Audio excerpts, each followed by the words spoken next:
Who wants to put exercise in a pill to make it easier to No, that's do boring. on a daily basis? That's a pre-workout. I like that. Yeah, so the topic of today is to talk about how exercise really has an impact on all aspects of your health. And really, like if there's a medicine that you can take, outside of healthy nutrition, I think exercise plays a very important role in fostering a person's health. Starting when you're a young person, getting all the way until you're old. So I'm going to talk a little bit about that here today and kind of outline some things for you. And I'll need a little bit of help so that, we make this kind of interactive. So what ways do you know that exercise plays a role in people's health? This is... Yeah. Okay. So weight management, being able to control my weights. It helps you build muscle. Okay. We'll throw that under improves metabolism by building muscle. Leela? Assists in helping your circulation.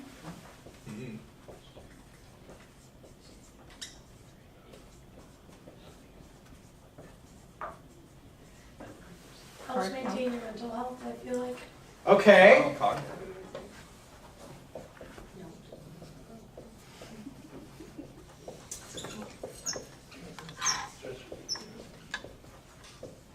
And I'm going to throw for our new member coping with stress in there. Emiliano? I was gonna say that. Oh, you were? Yeah, but Okay. maybe. No, I blocked. I don't know. Oxygen intake. Okay. Let's see. You breathe more, right? It's good for everyone. Yeah, maybe some deeper breaths. Well, yeah, circulation, blood flow, So I guess- oxygen, ratio. I guess physical health in general. Well, I mean, let's. Yeah, I'm looking for specifics. What about you, Trinity? Help for your lungs and blood pressure and stuff like that? Okay. We'll put that over here.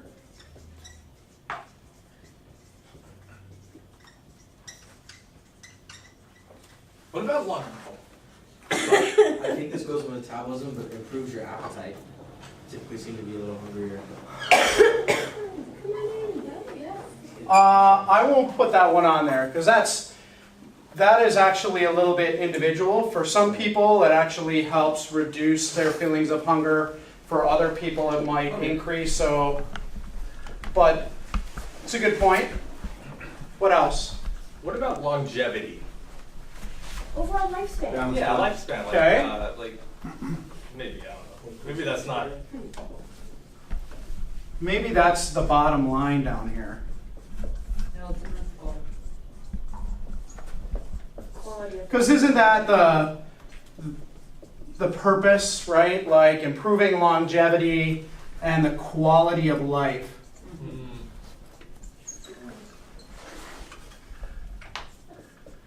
And so let's just pause there for a second because, one of the things that I think young people, and there's a lot of young people in the room, kind of disconnect with is, you're in your 20s, you're not worried about what's going to happen when I'm 80 or 90 years old.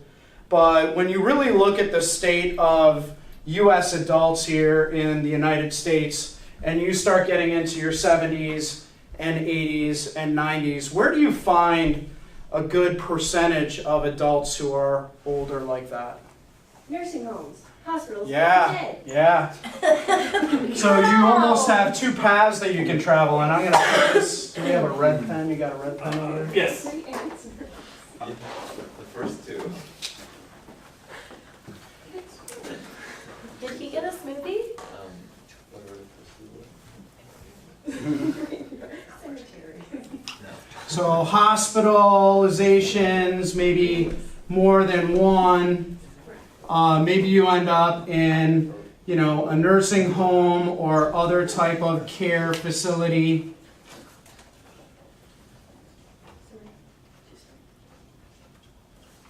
And what else? You might be what? Dead.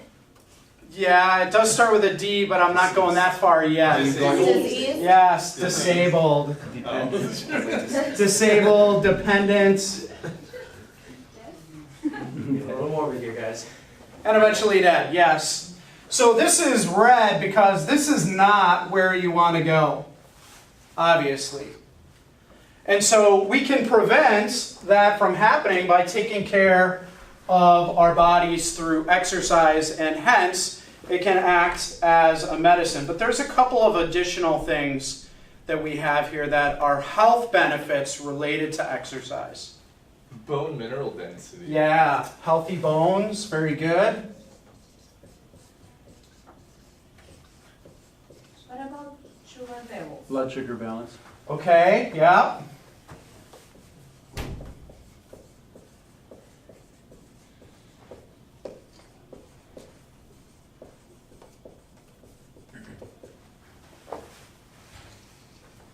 Surprised that wasn't. Anything else that you can think of? Cholesterol. Okay.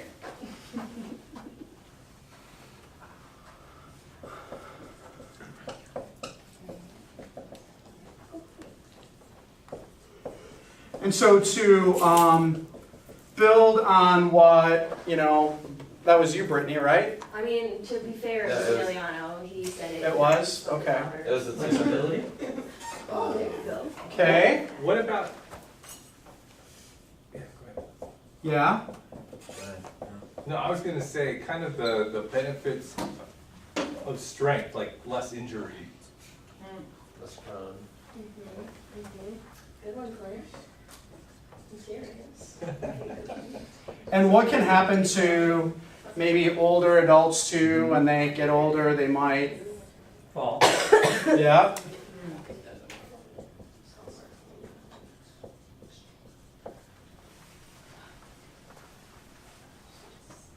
Well, that goes back to the healthy bones too, if they work together, because Yeah. you're avoiding osteo. Yeah, you're avoiding the brittle bones and you're better able to stay on your feet. Stability is a big thing. Absolutely. So let's go back over here to heart disease prevention. And, Brittany, whether it was Emiliano or not, threw out some different terms. How do you think that exercise improves your heart function and reduces your risk of chronic disease here? Because we raise the blood, the heartbeat. Heart rate. Okay, yeah, this is improving heart efficiency, meaning that it's called cardiac output if you want to get technical. So that means that with each beat of the heart is actually able to pump more blood. It's more effective with each beat. And what you'll see is as a person becomes more physically fit, one of the things that will happen is that their resting heart rate will go down.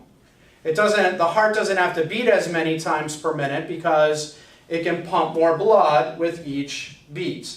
So instead of being at 80, you can get it down to 70, maybe down to 60. If you're a really well-trained athlete, you can get your heart rate down to 40 to 50 beats per minute, where it's not even beating 1 time per second, which is pretty impressive.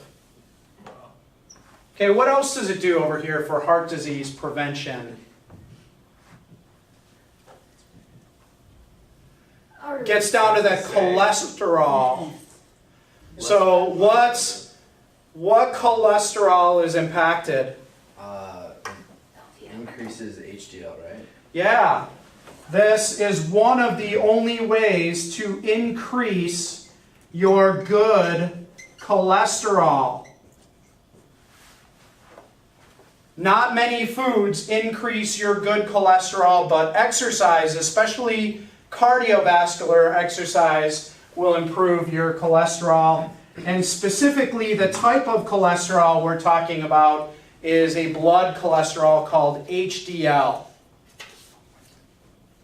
Okay? When it comes to heart disease, another benefit that you see is a reduction in what are called your triglycerides. And these triglycerides are what we call precursors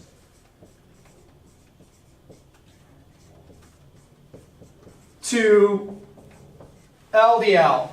What's LDL? Bad cholesterol. That's the bad cholesterol.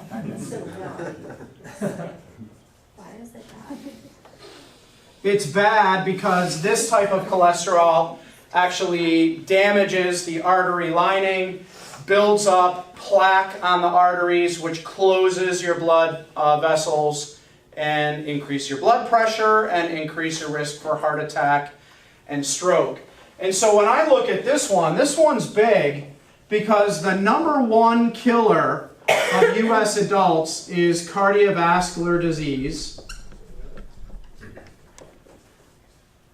And the number 3 killer is what? Cancer. No, stroke. Is this just in the US or in the world? This is in the US. Yeah. What's number 2? Cancer. All right. Well, I mean, no, but.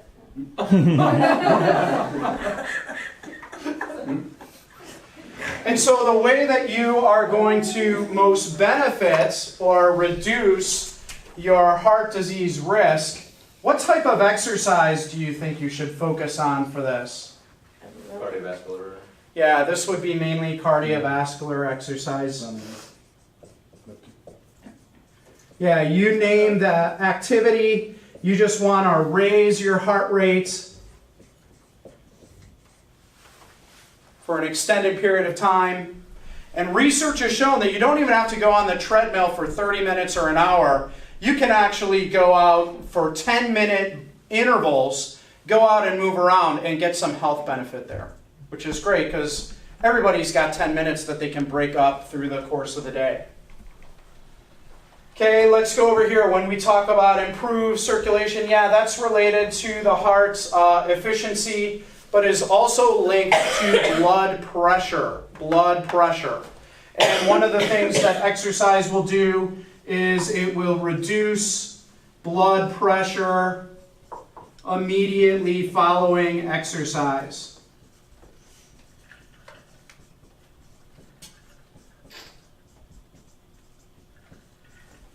And what's kind of interesting about this is when you go out and you exercise, when you go out and do cardiovascular training or you're lifting weights, the blood pressure is actually higher during your exercise. And if you measured it during exercise, you might think that you have hypertension because your blood pressure is elevated. And the way that the body works is when it goes up, when the exercise is done, the blood pressure actually goes lower than what your normal levels are. And if you do that consistently enough, then you're going to find that your blood pressure will be better managed over the course of time, especially if you're exercising every day. Now, what do you think the best type of exercise for this would be as well? Jogging. Running. Yes, once again, cardiovascular exercise.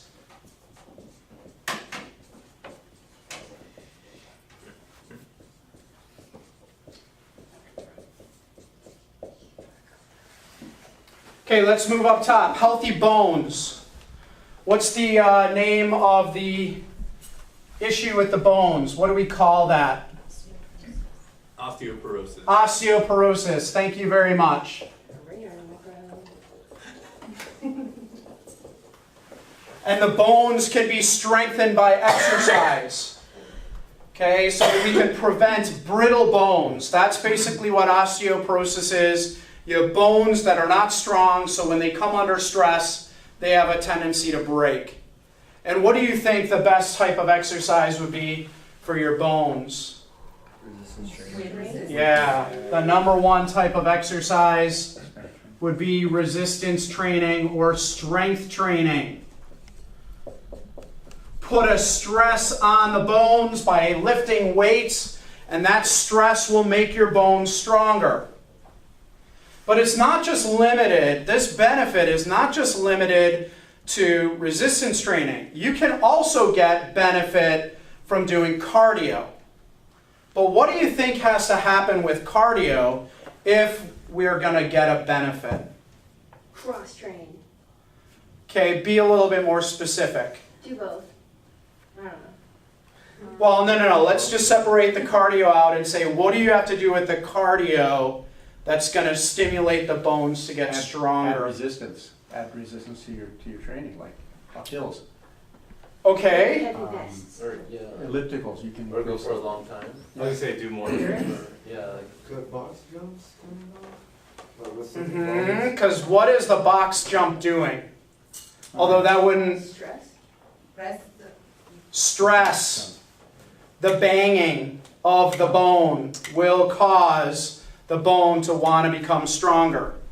So if a person is trying to build their bones and they're only walking, that will not be enough. Walking doesn't create enough stress in the bones. So you're going to need to do something a little bit more, higher intensity, like a jog or a run or something that involves pounding of the bones. If a person's trying to strengthen their bones by going in the pool and swimming, no, that doesn't work.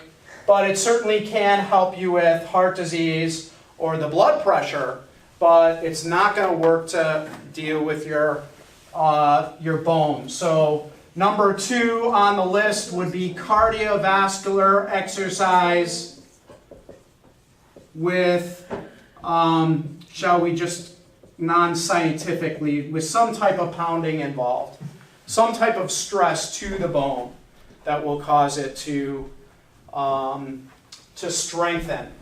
And you know what's kind of cool about this effect is they have done research on older adults who already have osteoporosis. They put them on a strength training program, and they can actually see that even older adults can build bones if they are doing resistance training, which is kind of cool because it's not just hopeless. Okay, what about blood sugar management? What is that related? What disease is that related to? Diabetes. Yeah, this is diabetes.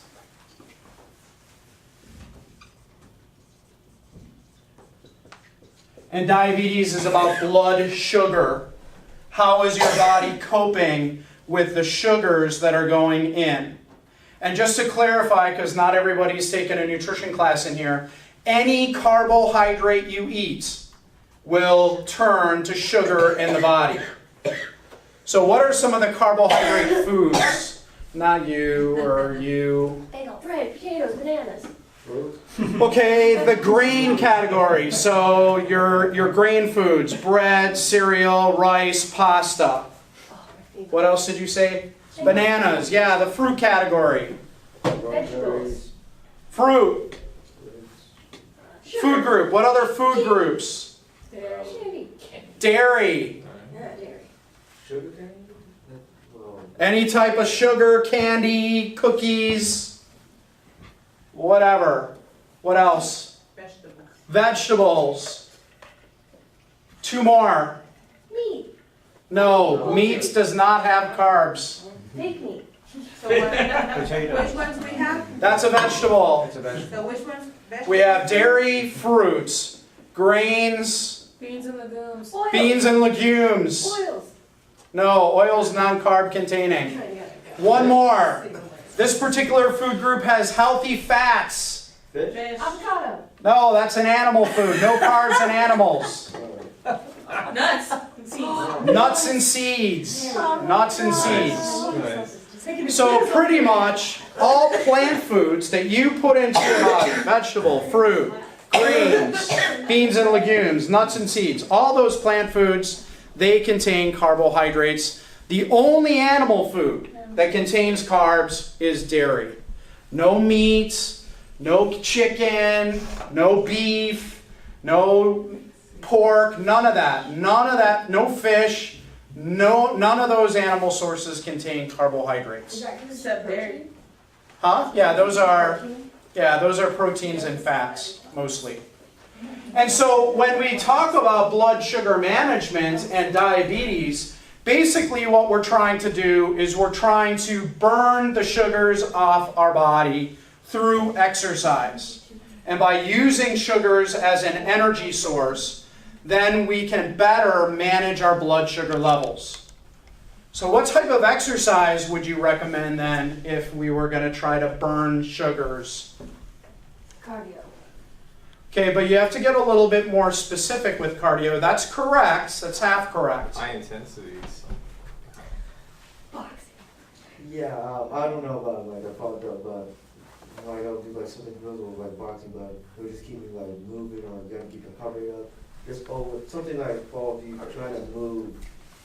Circuit workout? Would running not be enough for that? No, running in this case scenario would be enough. Oh, it would, oh, okay. It has to be like a high intensity run though, not. Right, yeah. So to me, like a moderate intensity would be a jog. Oh, A high intensity would be a run. so not. But what's not going to fall into this is going to be walking. Right. What about skipping? Yes. I skip. As long as Okay. you sit for 2 hours. Yeah, you gotta keep it up for a while. If you got a good 10-minute skip going across the campus, hey, Jump rope, I guess. you could wear a shirt that says I'm working on lowering my blood sugar while you're that would be good. And the reason that this is the case is because when you're walking, you're using fat as a fuel, not carbohydrates. When you increase your exercise intensity, the body starts to shift and use more carbohydrates as a fuel. And so when I look at resistance training, which is weight training, that resistance training is also going to burn carbohydrates as a fuel. I can't spell right now.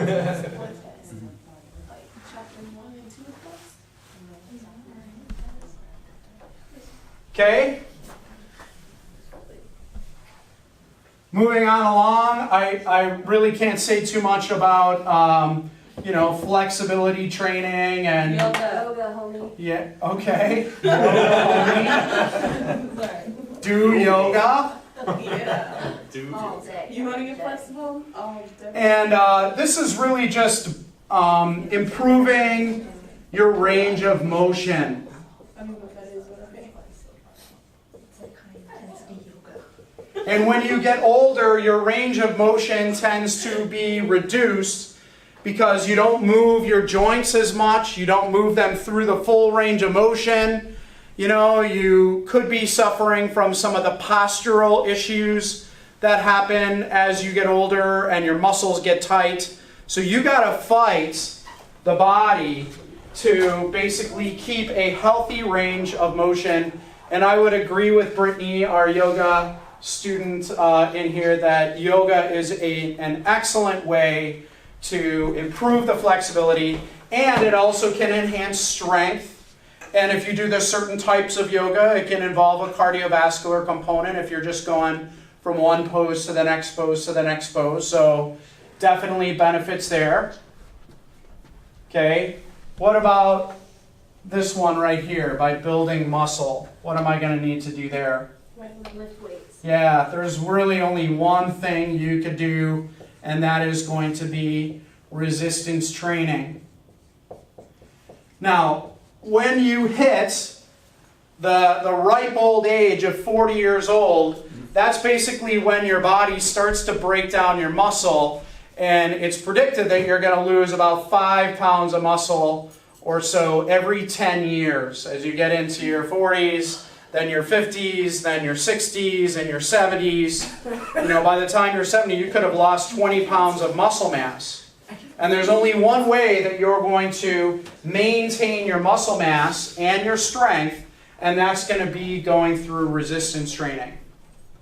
Now, it's important to also recognize that your muscle is the number one tissue in your body that burns calories. So the more muscle you have on your body, the more calories that your body will burn.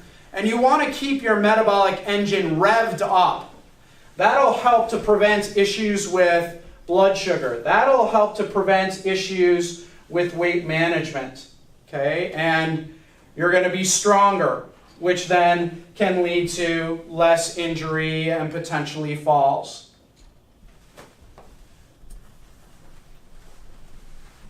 What about this weight management? Cardio, number one. Weight resistance. Nutrition? Yeah, this is just focusing on exercise, but I would absolutely say right with it. Just, eating or- Okay, so we've got two answers. We've got Brittany with cardio and Cecilia with resistance. Let me just see a quick show of hands. How many of you would say that cardio is the number one way for you to manage your weight? Oh, no. All right. Well, at least you guys are together in the back. How many say resistance training? I wanna go with that. Yes, resistance training. Number one.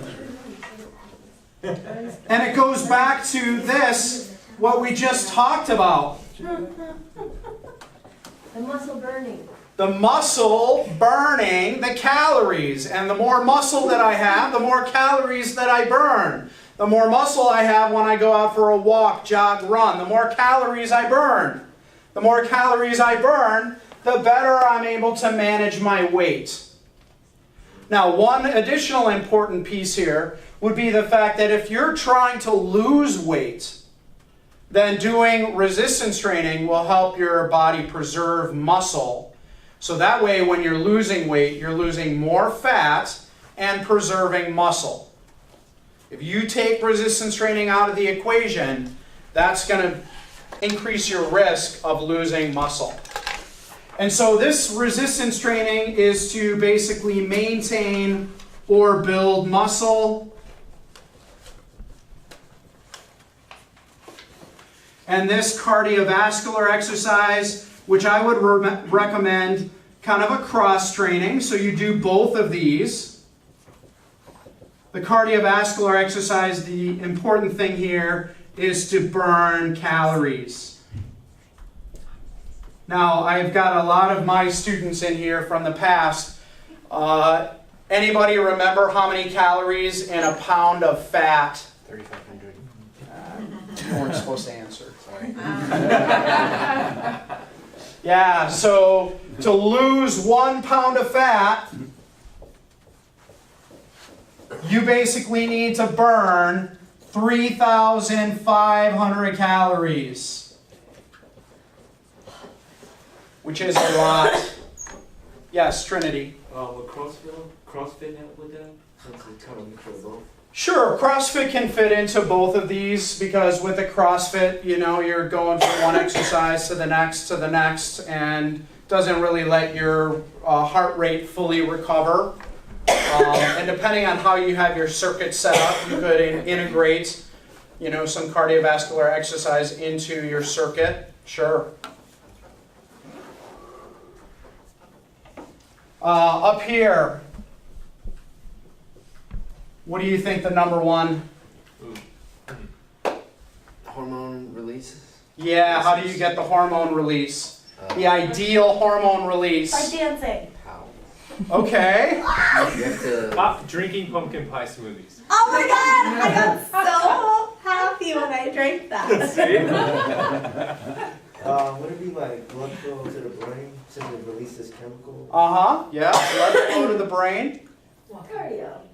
Yeah. What do they call that when you you're out there, you're doing cardio? No. Aerobic exercises. Well, Yeah. You ever Runner's hear high. what? Runner's high. The runner's high. I Yes. experienced that for the first time a while ago. yeah, I got the name, but it's good. That's a pretty nice. So cardiovascular exercise to get the runner's high.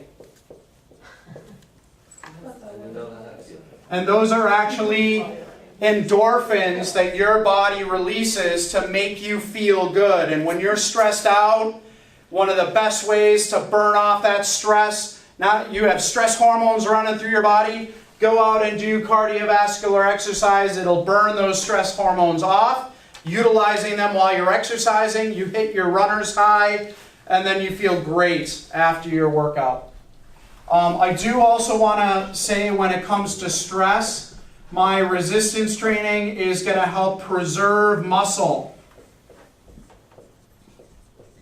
Now, when stress goes high, does anybody know the name of the hormone that's a stress hormone? It says with a C. It does. Cortisol, right. And cortisol is a stress hormone that causes the body to break down muscle tissue.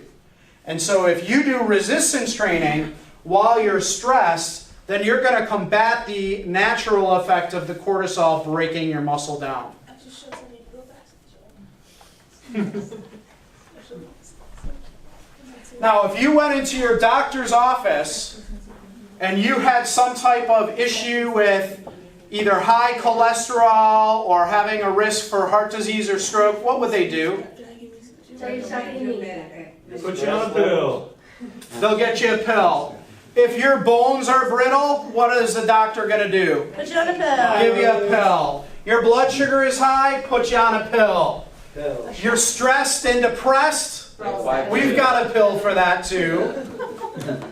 Okay? If you're incapable of moving your joints, you have some pain in the joints, maybe a pill, but also surgery, right? We'll just manipulate your body and cut it up. Okay, I don't know. I mean, they could maybe give you some steroids if they wanted to build some muscle in you as you get older. And, you know, same thing over here, blood pressure medications. And so when I look at all of the ways that exercise can benefit your health, it is immense. It is incredibly beneficial to be regular with your exercise. And that's where the program of Exercise is Medicine was conceptualized by the American College of Sports Medicine. And what they said is that your goal should be 150 minutes of exercise per week. That's not That's bad. easy. And that's approximately, not quite, like what, 22 minutes a day, 21 minutes a day? No, probably 21.5 minutes per day. Or 30 minutes. Every day, some days a week. But if you did 30 minutes over 30 minutes 5 days a week, there's your 150. If you did it every day, then your 30 minutes will be 210. You're already above the norm. Yes? What would be more beneficial, 5 days a week or every day? Like, so 35 or 21 every day? Yeah, if you're doing more intense exercise, then I would recommend probably, 5 days a week with a couple of rest days. If you're doing less intense exercise, there's no reason why you couldn't do it every day. And you can also do cross training, if you're doing resistance 4 days a week and you're doing cardio 3 days a week, maybe yoga a couple of days a week, that's okay too. So it's very individualized for, how you want to split that 150 minutes up. It's also where you want to end up. Like if you want to get more toned, you're typically going to do more cardio exercises, and like you're not going to strength train as hard, and you're not going to build muscle you're not going to want to build muscle like crazy. You're going to try and slim down. If you want to build muscle, it's going to be more of that. It's going to be more or less the opposite. And of course, you need both when you're working out, but it's definitely you need. Some people decide on one or the other, and that's what depends on what your focus wants to be. Yeah, and I would make the argument, what was your name? Because you're a new member. My name's Tony. Tony, yeah, I would make the argument, Tony, that no matter what your goal is, whether it's to lose body fat and look slimmer, or build muscle mass so that you look like the Incredible Hulk 2, or anywhere in between there, or Arnold. I would say that combining both resistance and cardio, you're going to get your best benefit no matter what your goal is. But how you blend the cardio and resistance is going to be specific to what your goals are. Because clearly, I'm pretty much putting cardio and resistance training in almost every single area up here, and you don't want to neglect one over the other. But, devise it so that it's really helping you achieve your goal. And then the bottom line goal means that hopefully if your genetics works with you and a healthy lifestyle, when you're in your 80s and when you're in your 90s, you're not in a nursing home or you're not dead already. you actually know who people are, you can move around, you can be independent with your life, and I would make the argument that that would be a much happier life for a person to live. You know, and I encourage you to, you know, incorporate over this next month, if you can, the 150 minutes per week. You know, we're going to have a lot of activities that on a weekly basis our club is going to be promoting to help you get that. And it doesn't have to be going to the gym. You can go out and have fun doing rock climbing or dodgeball or volleyball. There's a lot of hiking. There's a lot of ways to get that. So, thanks for your attention. Any other questions? Any questions at all? Anyone else? Any questions from the Facebook people out there? We don't have Facebook Live today. Oh, we were? Yeah. Yeah, because you didn't No, get it's all him good. set up on there. Well, guys, let's That's fine. Can I just one comment, and that is that we are so conditioned to be reactive to a medical emergency. Something happens, and that's why we go get a pill, because we've been diagnosed with something. What we're talking about here is a lifestyle change that creates a whole preventive shield against all those things from happening in the first place. Yeah. Exactly. Great And that's point. what it is. That's It's a not great a point. diet, it's Right. not anything like that, it is exactly that, a lifestyle Yeah. change. Exactly. Another thing is like, most people don't even like see it as like the answer. Like people just see like people who exercise as like, you know, wanting to be in shape. They don't realize all the other things that come with it. Like they think the norm is like going to the doctor to get a pill, and the doctor doesn't really know. And then they see like working out as a chore instead Yeah. of a lifestyle. Like they see people who live an exercise, like a lifestyle of exercise, as different than. But see, that's why you exist, so that you can show those people Exactly. that is the way to do it. Try to Mhm. change Yeah. that around. Yeah, Do the work. if you do, yeah, do the work, put in the time. That's true. Not everyone looks at things quite like this. Not everyone understands the intricacies of how important something like exercise really is to our overall health and well-being. It's a good point. It's fantastic. Yeah, thanks everyone. Well, guys, a big round of applause again for Robert Martin. Amazing, right? Why don't they do this after my classes? I mean, it's so much better that way. You know? Because they don't appreciate it. Plus,